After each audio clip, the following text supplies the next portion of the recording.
back in the kitchen today. I can't stay away, and it's all because of you guys. Today, we're keeping within our economical or low-priced meal dishes.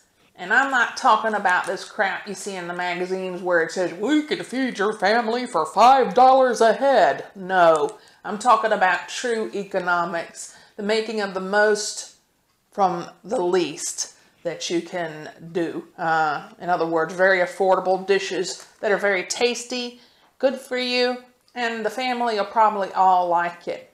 Now, today we're going over to Mexico, and we're going to be having, I'm going to teach you how to make refritos, or refried beans.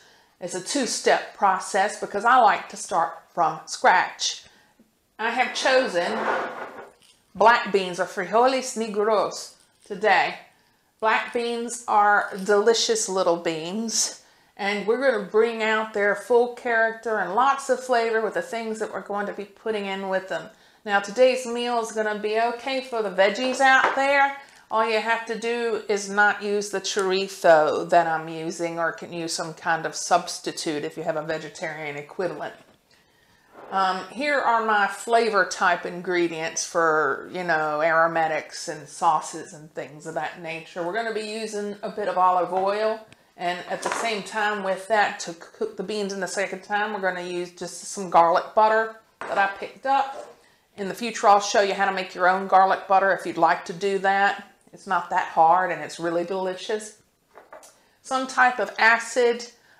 If you have a lime or a lemon in the house, that's great. A couple of wedges of that squeezed into the salsa, simple salsa I'm going to show you how to make. It'd be fine. I don't have any. I forgot, like a numpty. So I'm going to be using this malt vinegar. But you don't have to use malt. You can use apple cider, mirin rice wine vinegar, or even balsamica. You just want that wham and that wang, that tang, that wang, what the?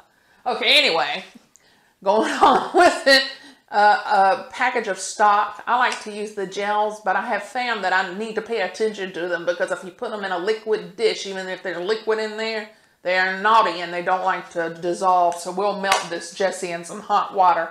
This is chicken. Fish is also a good one. It's a pretty neutral flavor. No one would ever know that that's what your flavor stock gel is you're using. You can use vegetable. I just wouldn't use anything really strongly flavored like lamb or beef or pork for this dish. Granulated sugar, the same kind you make your coffees and teas with. Black pepper. I like to grind my own, but you can just use the normal kind. And my Poundland Himalayan, get your rock salt, pink salt grinder. Now for the solids ingredients or whatever, I wanted to show you this little packet that I discovered of Co-op's own chorizo cooking sausages. Look at these fat little guys. Aren't they cute? And we only need about 4 or so, or 5. And this package has got like 12 in it. And it costs like about, well, it says any 2 for 4. So it costs about maybe 2 something or £3, but it's going to last me 2 or 3 meals. Chorizo is a beautiful sausage with a bit of a kick to it. It releases some oils that you shouldn't be afraid of. They're gorgeous. They're kind of a reddy orange, and they're full of flavor. And I just highly recommend it. If you do not have chorizo in your house, you could, you know, use a bit of bacon and fry that up.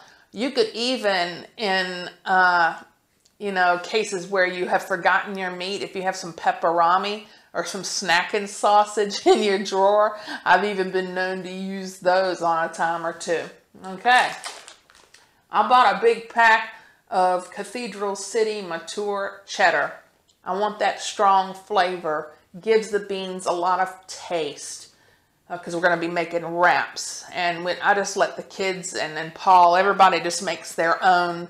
It's kind of like a burrito at the table. They can put what they want in it.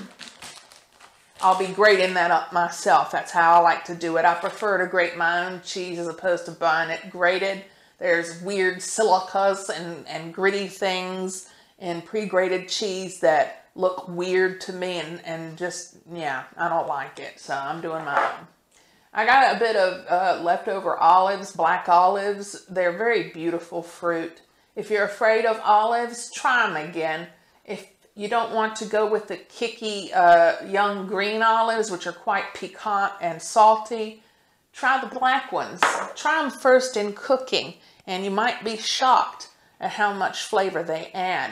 So that's about a half a jar of pitted black, what they call an Hoji Blanca olives.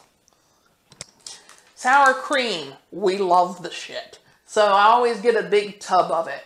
I do not go with low-fat milk or low-fat butter or low-fat any of those dairy products. I want the full flavor in this dish. A big fat red onion. A small head of garlic. If that's too strong for you, have it. Put in, you know, I don't recommend leaving the garlic out because it adds tons of flavor. If you want to take some of it away, that's fine. We're going to use maybe 1 clove of it for our salsa. I couldn't get a hold of my chubby little jalapeno peppers today, so I had to get this mixed pack of peppers from the co-op. If you ever see anything like that in your bags, stay the hell away from it because it will blow your ass and your head off probably at the same time. It's a Scotch bonnet or a habanero, and it's very hot. Only for those who really like it hot. Insert Gavin here. He could do it.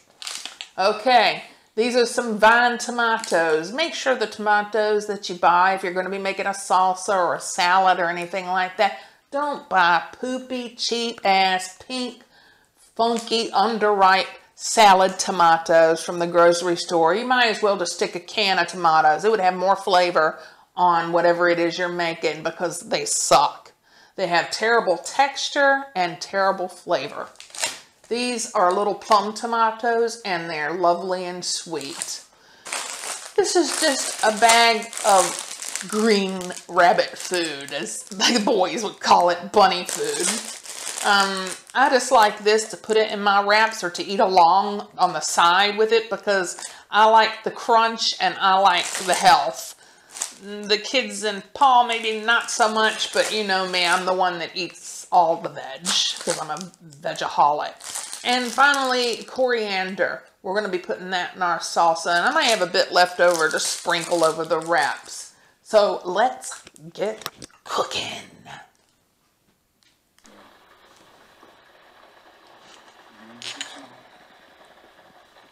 Oh, I forgot. I can talk with my new lapel accessory, fashion accessory. I forgot. Sorry, Paul had to remind me. Now, these are my black beans going in my crock pot. Now, because I'm a lazy sack of crap and I don't ever get up early, I do mine. Paul kind of learned the quick start method. So let's say it's late in the day. You only have about 4 or 5 hours to cook your beans. You got your crock. Put it on high. Boil some water to kickstart its heat. And you're going to pour water to cover the beans quite well. You can see from where I've been cooking over and over, beans again in here, where I cover it by about 2 inches, whatever kind of bean it is, because you know they're going to swell a lot and they're going to soak up the water. So you're going to just put your beans in. If you're going to be cooking them slow, if you're an early bird and you've got time, put it on low. It's going to take you about 8 hours for your beans to get tender, I think, but you do need to check them, I guess, after about 6 or 7 hours on low. After about 4 to 5 hours on high, they'll be done and they should be tender, like mash up.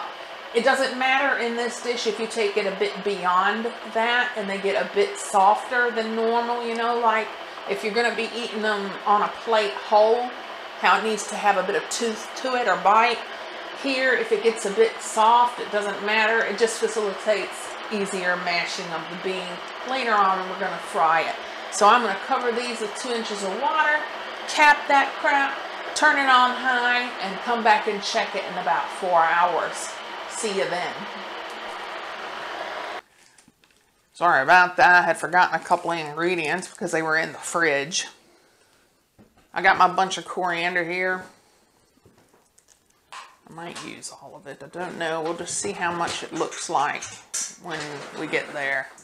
Taking that little rubber band off. I don't want that there. Paul's got a colander here. I'm going to loosen it up. And I'm going to have Paul give them a rinse in cool water and then shake them. Don't break them. Wrap them up and we'll take them. And there's my bird chilies, I believe they are. It just says mixed hot chilies. They look like bird chilies to me, but they are quite hot. I'm going to take, because the kids and I like hot stuff, I think I'll take 2 of them.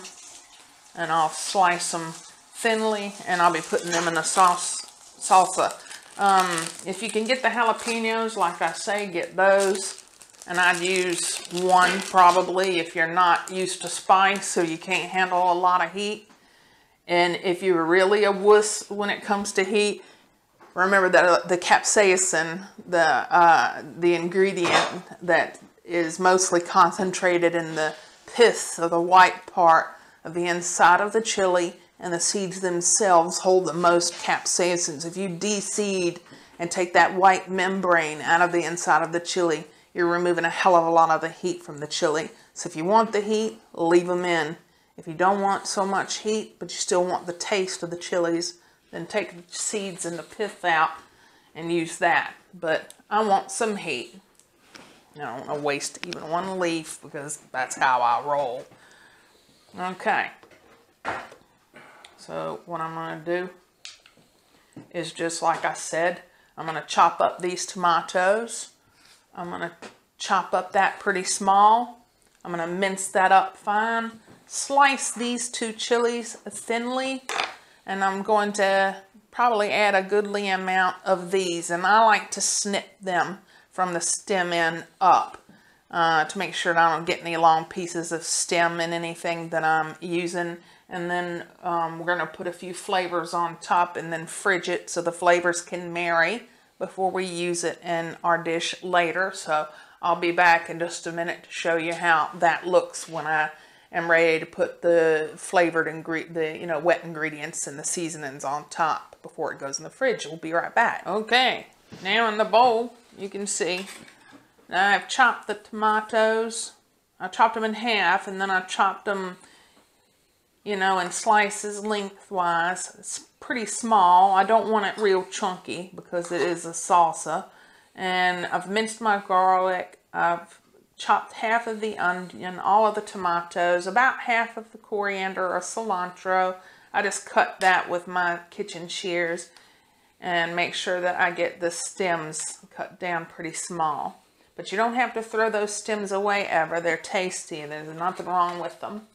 I decided I'm going to pour a small glug of olive oil in here. It just adds a lot to the flavor. It gives it a nice texture. It wakes up all the flavors. Olive oils, especially extra virgin olive oil, which is what you should have in your cabinets, to me, all the time. It's a funny thing. If you taste it on your fingertip, it doesn't taste like much, but when you put it in things, whether you're cooking with it or you're just drizzling it over salads and things like that, or to make dressings, it just really wakes up flavors. And I'm going to take my rock salt and I'm going to put it in there to taste. I know about how much it needs, so don't want too much, but don't want too little. The salt does 2 things. It seasons the dish, wakes up all the flavors, plus it helps with the maceration of the tomato and other ingredients. So basically it's breaking down and it helps get more liquids in there, and it just makes for a juicy, nice salsa. I like mine just a smidge sweet. You could use all kinds of sugar, demerara, muscovado, or just my plain old granulated sugar that you got. I'm just going to use a teaspoon. I'm going to put in some black pepper because I love black pepper. Oh, and I've also got those 2 chilies in here, those bird chilies, chopped very finely. I left the seeds in because I want them to kick my butt a little bit. And then I'm just taking some malt vinegar. Not much, just a couple of splashes. And then you just mix everything through. And when you've got that done, you're going to put it in the fridge. And while it's in the fridge, the flavors are going to marry and come together, and it's going to get tastier. So I'd say put it in the fridge for about an hour. You could leave it for several. You could even leave it till the next day if you wanted to, because nothing's going to happen to the flavor. The flavor just going to improve as it sits. And that will give it time to macerate with the salt, working on the tomatoes and making them more tender and everything. And then next we'll be moving on to the finished, well, the products that we're going to need for the refritos, and taking our beans out of the crock pot and moving on to the second stage and the final stage of the cooking, which is the refrying of the beans for the main meal. I'll see you then. Okay, doing a voiceover on this part because we had mic failure or some kind of problem with the mic. So ignore my talking on there and just, well, concentrate on my voice. Now, I'm showing you everything is ready. The black beans are tender. When you could take one and chew, it's nice and soft inside. It's ready to go. And I've put them in there. I have a little bit of their juice set to the side, which I probably won't need, but it's there if I do. There's my stock gel. It has been melted with boiling water, and I'm stirring it again to make sure that it stays melted. And I'm probably telling you that you need to, if you're using stock gel, use the hot water on it if you're adding it to a dish, because it has a very poor time melting. Now there's my cheese, and that's a whole block of it, a whole block of cheddar.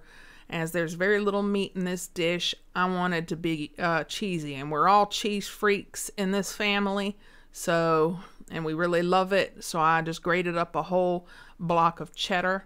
And I'm going to put about half in the beans, and then I'm going to serve the other half with the meal. And everybody makes their own wraps. Now here I'm showing you that I've got my garlic minced up, my choritos in small cubes, my red onion is chopped up pretty small.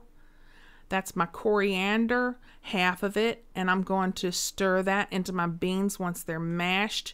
And also, I'm telling you that I'm going to use garlic butter and EVU, or extra virgin olive oil, together because it works better that way, as the olive oil helps the butter handle a higher heat without beginning to burn and smoke. So I've got my old cowboy skillet here, I suppose. There's only flat skillet we own. And I'm going to put about a heaping tablespoon of the extra virgin olive oil in, and I've got that on about a medium heat. You don't want it too high because you don't want to scorch the beans, but you don't want it low either because you're going to fry up some ingredients first. So you want them to be able to sizzle. You want to hear a sizzle if you drop a drop of water in there. And I've put about a knob of the whipped garlic butter in.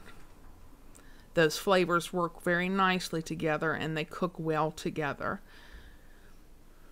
Because I wanted a bit of the flavor from the garlic butter, but I didn't want to use all garlic butter in case I had a problem with smoking on the higher heat.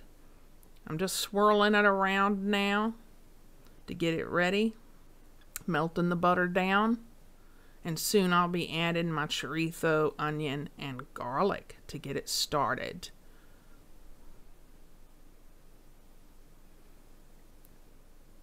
Now it's pretty much melted, and there goes my garlic, my chorizo, not wasting a damn crumb, in. And when you get those in, you're going to stir. You're going to start pulling from underneath, like, and flipping over, you know, making sure that every piece of food is glistening with oil. It's all coated with oil evenly. That's really important when you're cooking, to make sure that everything is mixed well. And it's going to take a few minutes. I hear a bit of disturbance from the microphone here. I don't know what's going on with it. I'm sorry about that. But we'll figure out what's wrong and get it working. And I'm just working it around for a couple of minutes. And what I want to see is on the little pieces of chorizo, you're going to want to start to see scorch marks. You're going to want to start to see golden brown marks.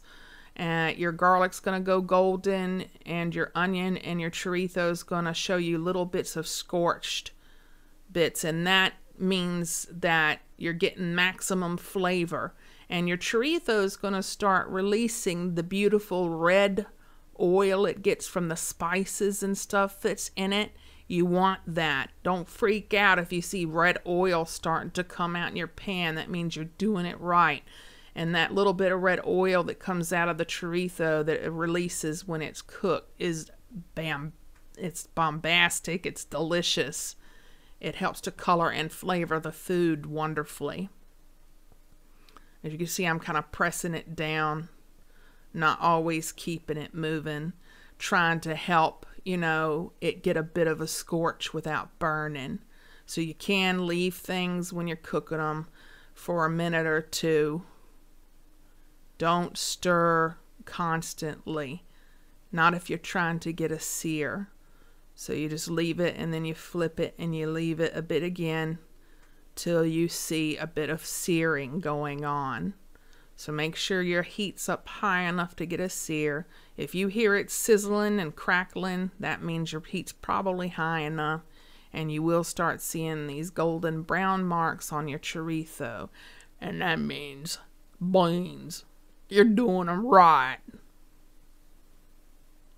I don't know what the hell I'm preaching on about here, but, well, there you go. I'm usually talking, except when I'm asleep.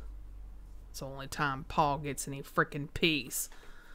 Now, I'm getting all my cooked stuff out. Now, the reason I'm doing this is because sometimes when you have the cooked beans, which in this case wasn't so necessary, it had been a while since I'd worked with black beans, and they don't have the mass and the volume. Even though they're the same weight, they don't have the size that the pintos that I love do. And I have to take those bits out when I'm mashing a full bag of pintos because they're so big when they first go in that I can't fit everything in the pan. I've left a few pieces and a bit of oil in there because you want that. Now the black beans are going in.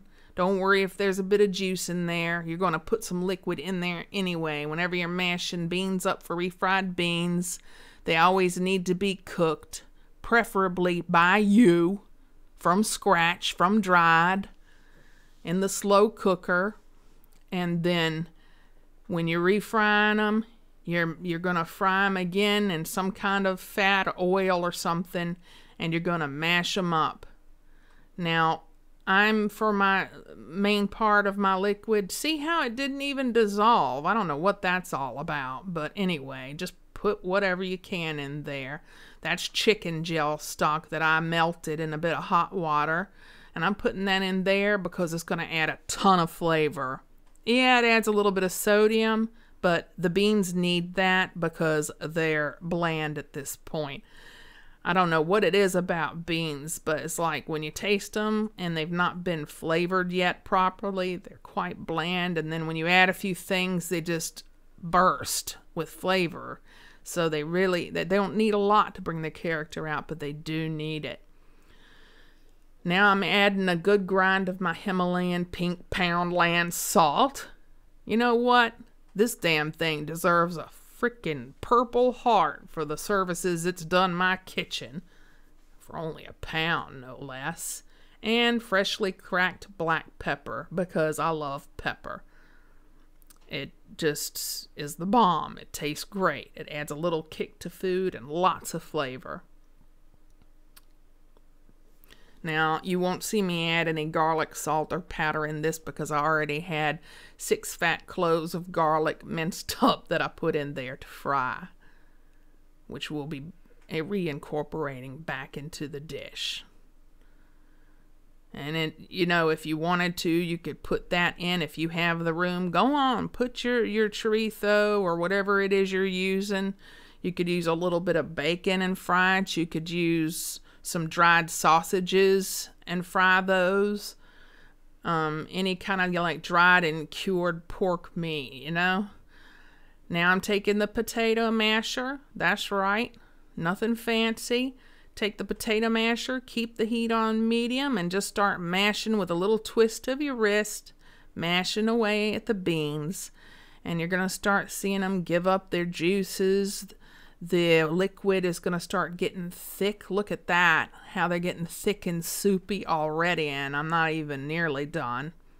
But the thing is they've been cooked so beautifully in the slow cooker that they just mash up with ease. They don't have a mushy texture. They just mash up really beautifully. You're going to find it's much easier than you might think. But don't use any expensive Tefal for this crap, because you're going to scratch the hell out of that pan if you do that. That's why I'm using our old flat skillet, because it doesn't mind getting a scratch or two. It's like me. I got lots of scratches. I'm old. Alright. We're probably getting near what you're looking for. Is you're not looking for a paste with this.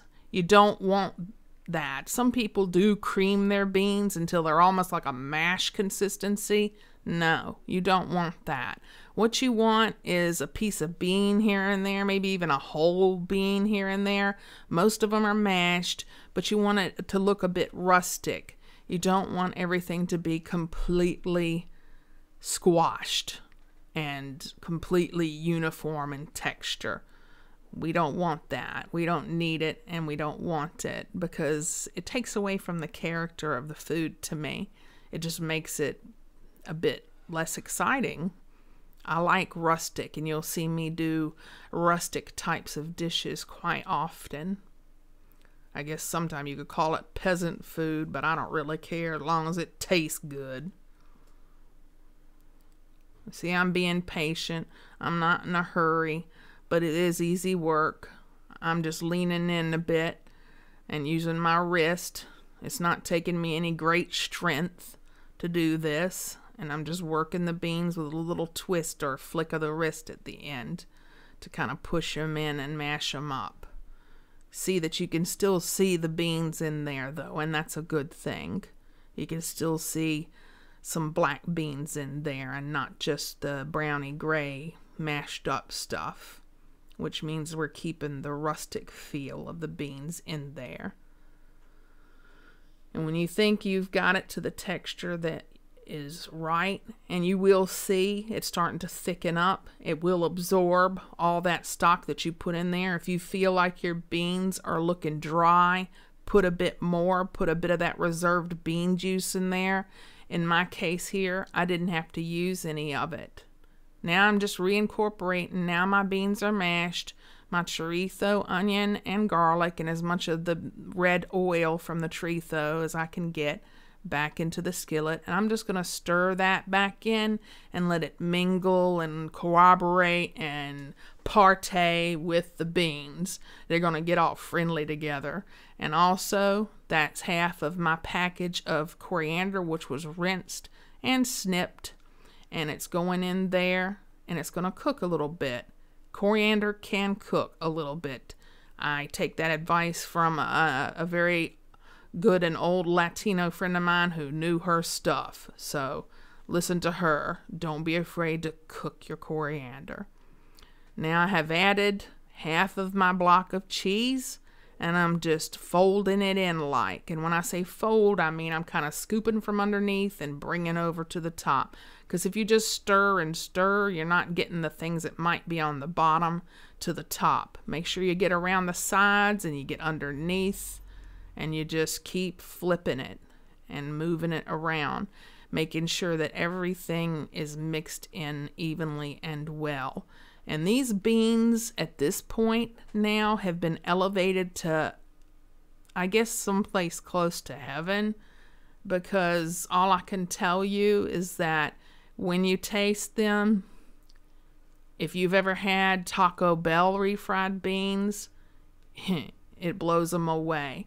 Now this is me with the finished beans, my salsa, wraps, a bit of salad, sour cream, and extra cheese, and we gonna throw down, and everybody's gonna make wraps. And the kids ended up eating so many of them because they loved the beans that much that I think they blew up and flew away.